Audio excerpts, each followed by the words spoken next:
या देवी सर्वभूतेषु मा स्कन्दमातारूपेण संस्थिता नमस्तस्यै नमस्तस्यै नमस्तस्यै नमो नमः। या देवी सर्वभूतेषु मा स्कन्दमातारूपेण संस्थिता नमस्तस्यै नमस्तस्यै नमस्तस्यै नमो नमः नमस्तस्यै नमो नमः। या देवी सर्वभूतेषु मा स्कन्दमातारूपेण संस्थिता नमस्तस्यै नमस्तस्यै नमस्तस्यै नमो नमः। या देवी सर्वभूतेषु मा स्कन्दमातारूपेण संस्थिता नमस्तस्यै नमस्तस्यै नमस्तस्यै नमो नमः नमस्तस्यै नमो नमः। या देवी सर्वभूतेषु मा स्कन्दमातारूपेण संस्थिता नमस्तस्यै नमस्तस्यै नमस्तस्यै नमो नमः।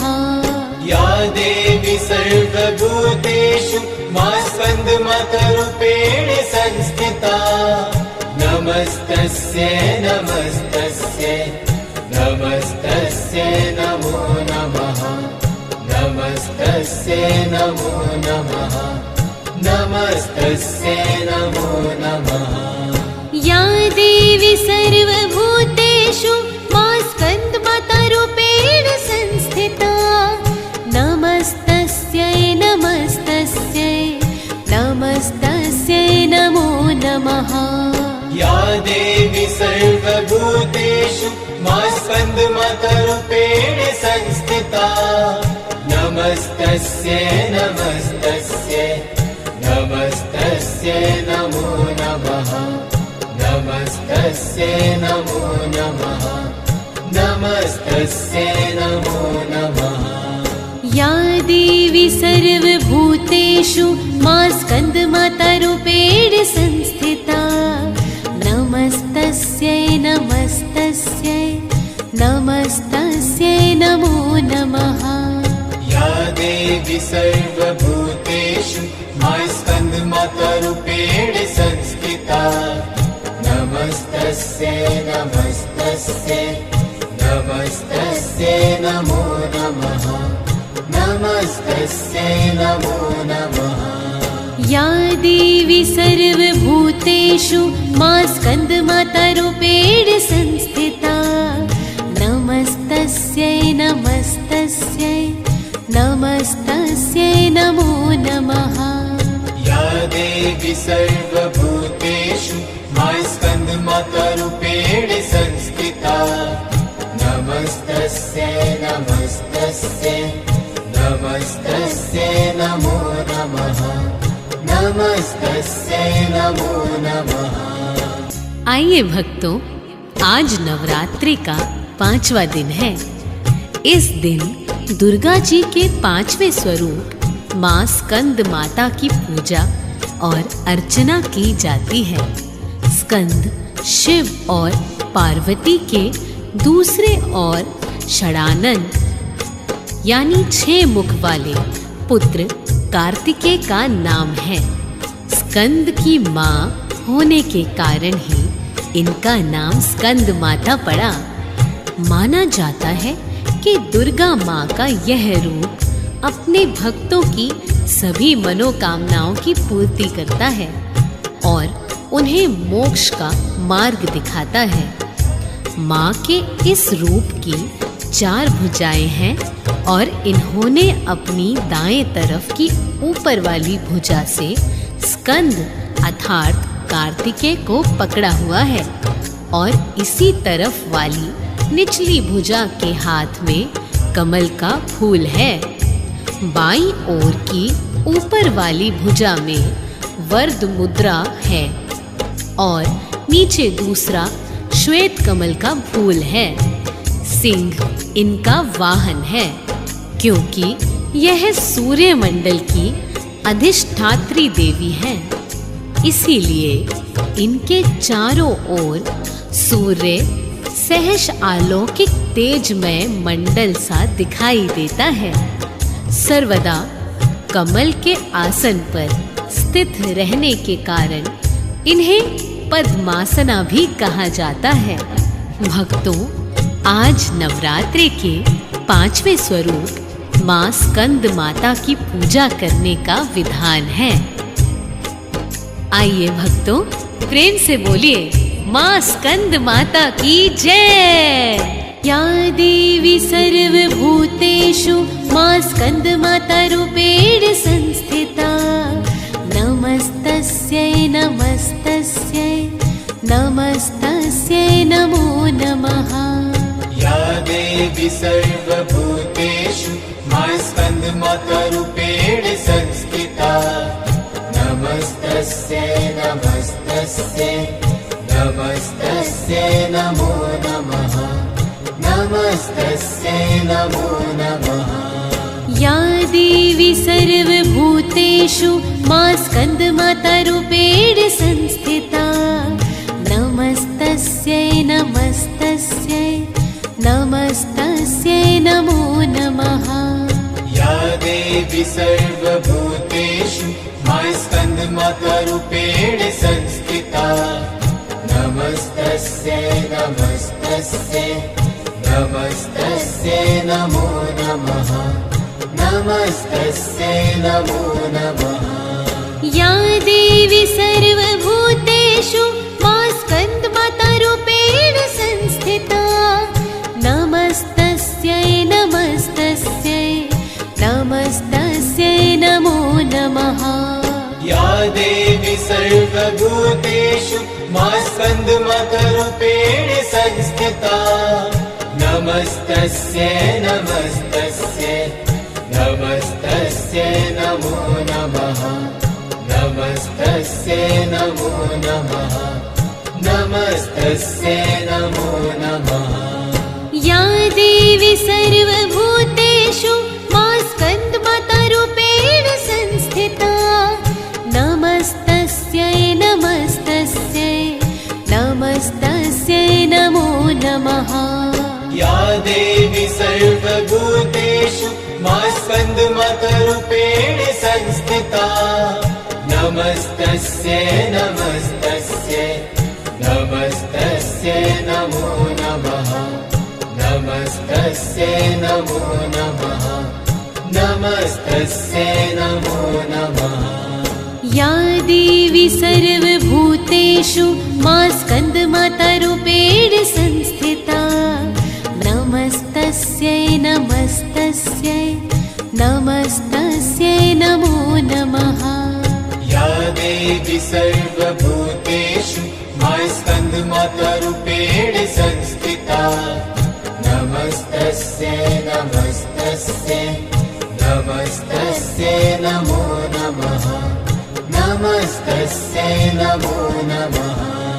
या देवी सर्वभूतेषु मां स्कंद माता रूपेण संस्थिता। नमस्तस्यै नमस्तस्यै नमस्तस्यै नमो नमः। या देवी सर्वभूतेषु मां स्कंद माता रूपेण संस्थिता। नमस्तस्यै नमस्तस्यै नमस्तस्यै नमो नमः। नमस्तस्यै नमो नमः। एक पौराणिक कथा का वर्णन करते हैं। कथा अनुसार तारकासुर कठोर तपस्या कर रहा था। तारकासुर की तपस्या से भगवान ब्रह्मा प्रसन्न हो गए थे। वरदान में तारकासुर ने अमर होने की इच्छा रखी। यह सुनकर भगवान ब्रह्मा ने उसे बताया कि इस धरती पर जिसने जन्म लिया है उसकी मृत्यु निश्चित है, कोई अमर नहीं हो सकता। तारकासुर निराश हो गया, जिसके बाद उसने यह वरदान मांगा कि भगवान शिव का पुत्र ही मेरा वध करे। तारकासुर ने सोचा कि भगवान शिव कभी विवाह नहीं करेंगे और ना ही उनका पुत्र होगा। तारकासुर यह वरदान प्राप्त करने के बाद लोगों पर अत्याचार करने लगा। तंग आकर सभी देवता भगवान शिव से मदद मांगने लगे। तारकासुर का वध करने के लिए भगवान शिव ने माता पार्वती से विवाह किया। विवाह करने के बाद शिव पार्वती का पुत्र कार्तिकेय हुआ। जब कार्तिकेय बड़ा हुआ तब उसने तारकासुर का वध कर दिया। स्कंद माता को कार्तिकेय की माँ कहा गया है। माँ स्कंद को केले का भोग चढ़ाया जाता है और कमल के आसन पर विराजमान कराया जाता है। इसी कारण इन्हें पद्मासन देवी कहा गया है। आइए भक्तों, प्रेम से बोलिएगा स्कंद माता की जय। या देवी सर्वभूतेषु मां स्कंद माता रूपेण संस्थिता। नमस्तस्यै नमस्तस्यै नमस्तस्यै नमो नमः। या देवी सर्वभूतेषु मां स्कंद माता रूपेण संस्थिता। नमस्तस्यै नमस्तस्यै नमस्तस्यै नमो नमः। नमस्तस्यै नमो नमः। या देवी सर्वभूतेषु मां स्कंद माता रूपेण संस्थिता। नमस्तस्यै नमस्तस्यै नमस्तस्यै नमो नमः। या देवी सर्वभूतेषु मां स्कंद माता रूपेण संस्थिता। नमस्तस्यै नमस्तस्यै नमस्तस्यै नमो नमः। नमस्तस्यै नमो नमः। या देवी सर्वभूतेषु मां स्कंद माता रूपेण संस्थिता। नमस्तस्यै नमस्तस्यै नमस्तस्यै नमो नमः। या देवी सर्वभूतेषु मां स्कंद माता रूपेण संस्थिता। नमस्तस्यै नमस्तस्यै नमस्तस्यै नमो नमः। नमस्तस्यै नमो नमः। नमस्तस्यै नमो नमः। या देवी सर्वभूतेषु मां स्कंद माता रूपेण संस्थिता। नमस्तस्यै नमस्तस्यै नमस्तस्यै नमो नमः। या देवी सर्वभूतेषु मां स्कंद माता रूपेण संस्थिता। नमस्तस्यै नमस्तस्यै नमस्तस्यै नमो नमः। नमस्तस्यै नमो नमः। नमस्तस्यै नमो नमः। या देवी सर्वभूतेषु मां स्कंद माता रूपेण संस्थिता। नमस्तस्यै नमस्तस्यै नमस्तस्यै नमो नमः। या देवी सर्वभूतेषु मां स्कंद माता रूपेण संस्थिता। नमस्तस्यै नमस्तस्यै नमस्तस्यै नमो नमः। नमस्तस्यै नमो नमः। या देवी सर्वभूतेषु मां स्कंद माता रूपेण संस्थिता। नमस्तस्यै नमस्तस्यै नमस्तस्यै नमो नमः। या देवी सर्वभूतेषु मां स्कंद माता रूपेण संस्थिता। नमस्तस्यै नमस्तस्यै नमस्तस्यै नमो नमः। नमस्तस्यै नमो नमः। या देवी सर्वभूतेषु मां स्कंद माता रूपेण संस्थिता। नमस्तस्यै नमस्तस्यै नमस्तस्यै नमो नमः।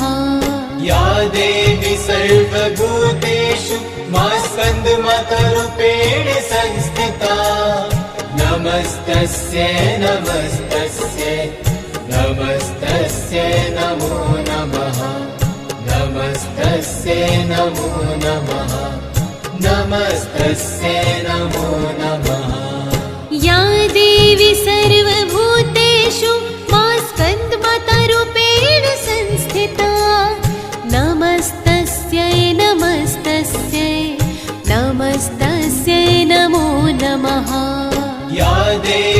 सर्वभूतेषु मा स्कन्दमातरूपेण संस्थिता नमस्तस्यै नमस्तस्यै नमस्तस्यै नमो नमः नमस्तस्यै नमो नमः नमस्तस्यै नमो नमः या देवी सर्वभूतेषु मा स्कन्दमातारूपेण संस्थिता नमस्तस्यै नमस्तस्यै नमस्तस्यै नमो नमः या देवी सर्वभूतेषु मा स्कन्दमातारूपेण संस्थिता नमस्तस्यै नमस्तस्यै नमस्तस्यै नमो नमः नमस्तस्यै नमो नमः या देवी सर्वभूतेषु मा